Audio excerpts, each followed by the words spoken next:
Thanks for making the cabinet stand up for me. I appreciate it.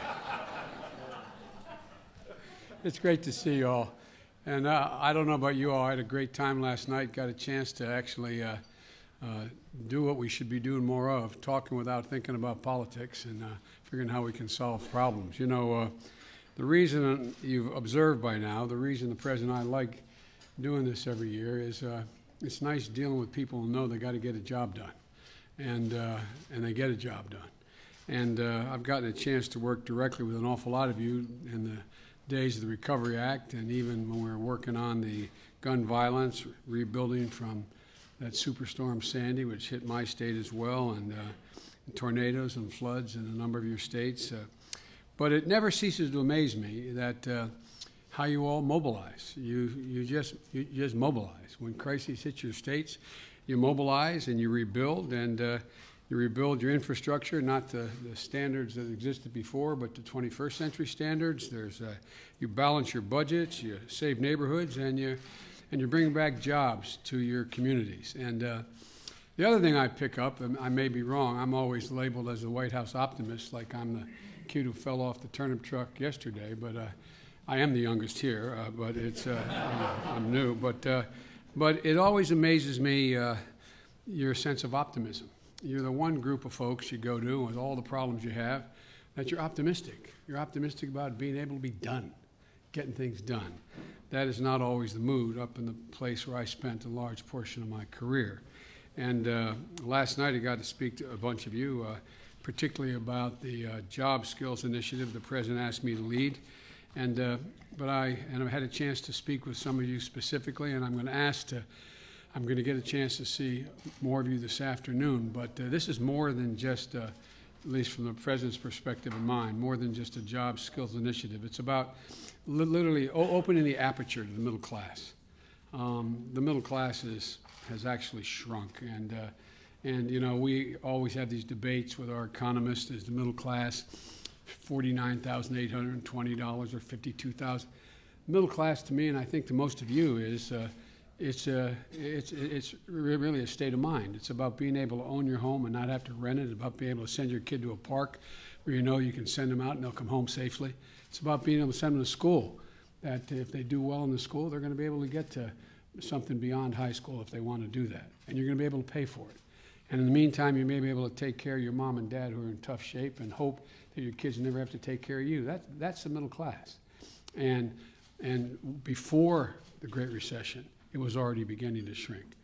So together, we got to open, Mary, you and I have talked about this, about opening the aperture here for access to the middle class. And so, but we'll be speaking a lot more about that in the next several months. A couple of you invited me to come out your way, including some of my Republican friends, and I'm going to be working with all of you. And but today, I just want to say thank you.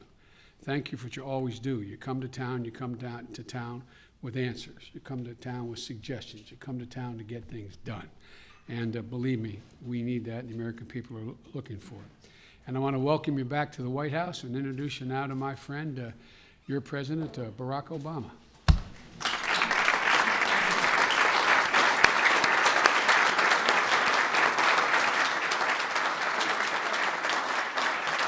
Thank you, everybody.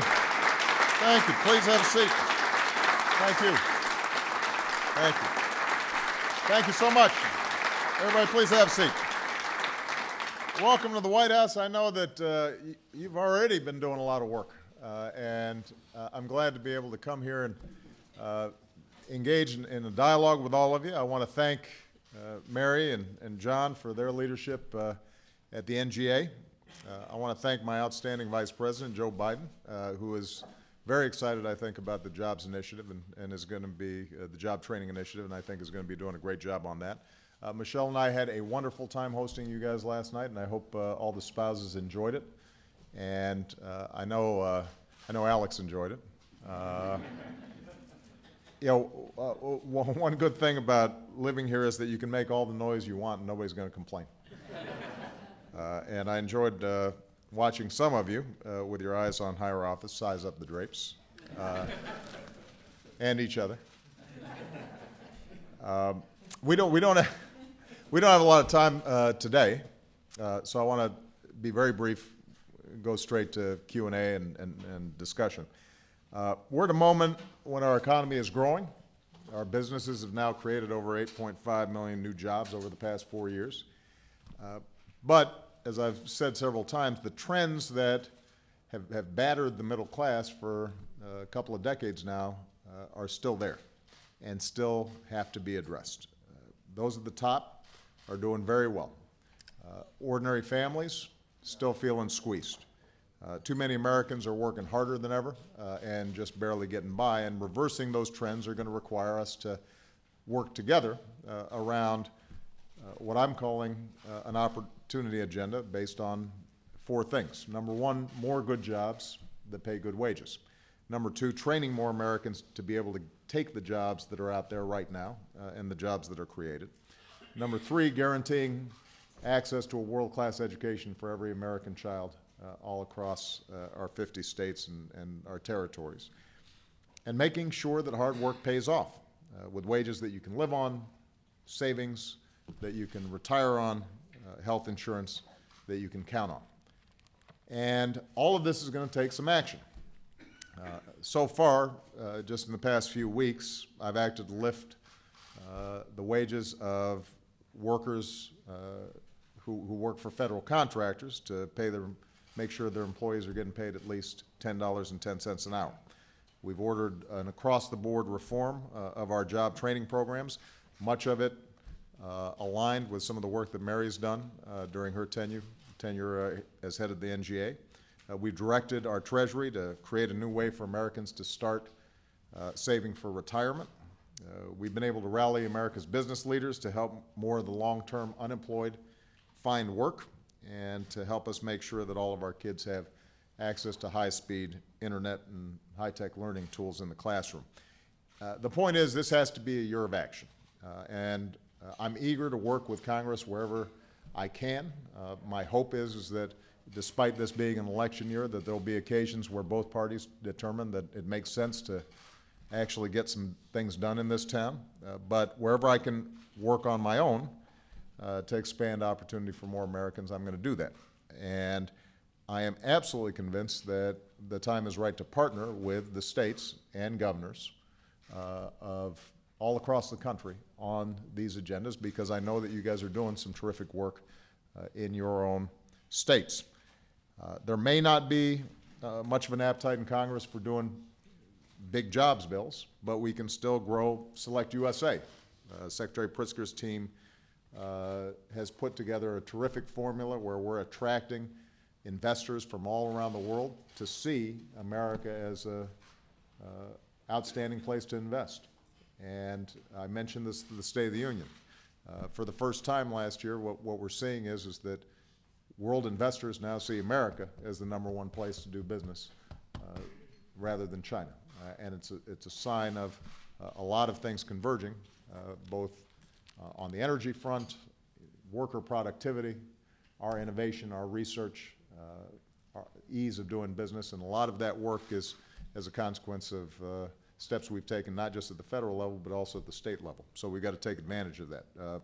Secretary Pritzker has been helping a Belgian company create jobs in Stillwater, Oklahoma, helping an Austrian company create jobs in Cartersville, Georgia.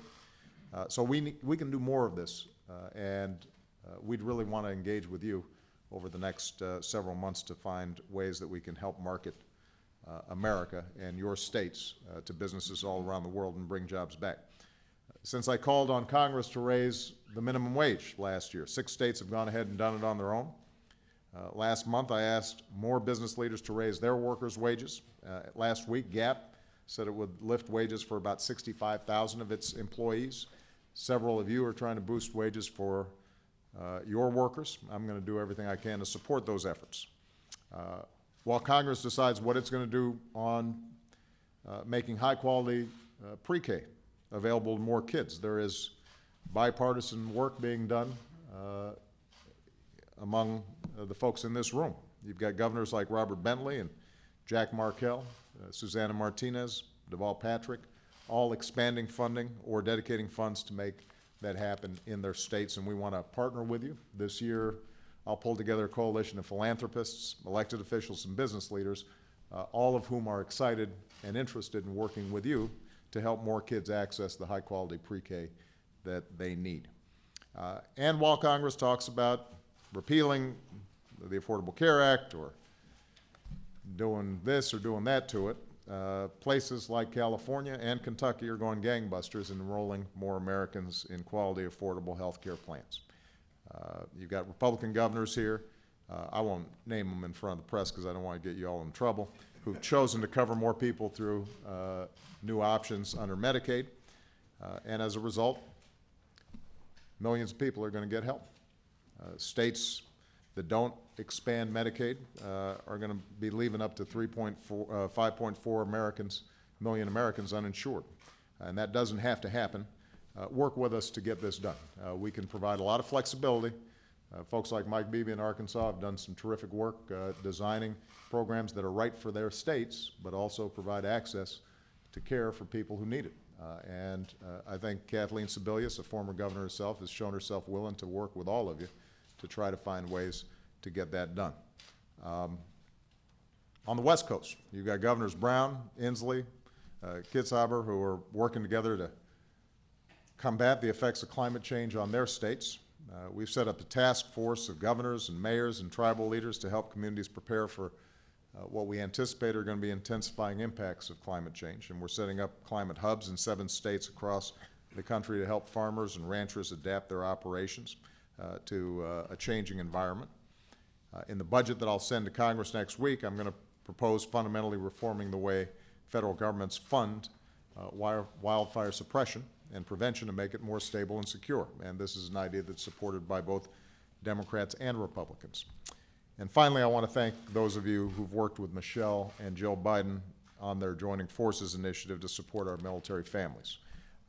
At your meeting here 2 years ago, they asked for your help to make it easier for service members and their spouses to carry licenses for professions like teaching or nursing from state to state, rather than have to get a new one every time they were reassigned. At the time, only 12 states had acted to make this easier for spouses. Only 9 had acted to make it easier for service members. Today, 42 states have passed legislation to help spouses. 45 states have made it easier for service members. We've got a few states remaining. Let's get it done for everybody because it's the right thing to do for those men and women who are working every day to make sure we stay free and secure. And the point is, even when there is a little appetite in Congress to move on some of these priorities, at the state level, you guys are governed by practical considerations. You want to do right by your people, and you see how good policy impacts your citizens, and you see how bad policy impacts your citizens. And that means that there's less room for posturing and politics and more room for getting stuff done. We want to work with you. And I'm committed to making sure that every single member of my cabinet, every single person in the White House, every single member of my team will be responsive to you.